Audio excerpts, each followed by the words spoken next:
Igongona-inĩ rĩa ũcenjania wa ũrũgamĩrĩri ruhonge-inĩ rwa NYS ũrĩa ũrarĩ mũikarĩri gĩtĩ ruhonge-inĩ rũrũ Lieutenant General Retired Njoki Mwaniki agitigĩrĩra Lieutenant General Retired Adan Mulata nĩrĩo Minista wa ũruti wĩra wa mũingĩ GEOFREY RUKU ahũthĩrire gũthing'ĩrĩria bata wa ũigĩrĩrĩki honge-inĩ cia thirikari. Don't or 12 your senior managers to sabotage you.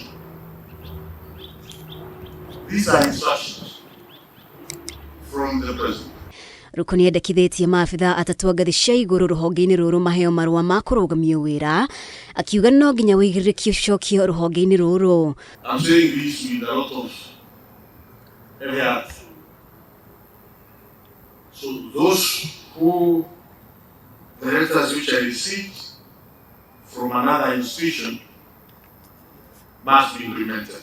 RUKU nĩakũranire itemi rĩa ruhonge rwa NYS akiuga no nginya rugitirwo kuma kũrĩ tũrĩa nĩme arĩa matanya mao nĩ kwĩguna kĩũmbe. We have to protect this institution.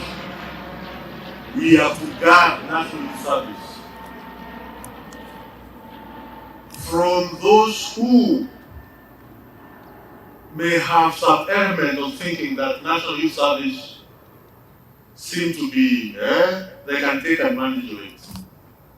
So I'm talking the senior management of National Youth Service. These are extremely important institutions for the country of Kenya, which we have to protect, which we have to guard, which we have to ensure is moving the right direction. Hamwe noguo RUKU nĩwahinyĩrĩirie kanjũ ya NYS ithondeke njĩra cia gũthondeka mbeca ũndũ ũrĩa ũkũhotithia ruhonge rũrũ kwĩrũgamia hamwe na gũkinyanĩria mũbango wa kuoya mbeũ njĩthĩ 100,000 o mwaka gũgĩkinya mwaka wa 2027. Ngĩribotera Kameme TV, rĩtwa rĩakwa nĩ Mũmbi wa Chege.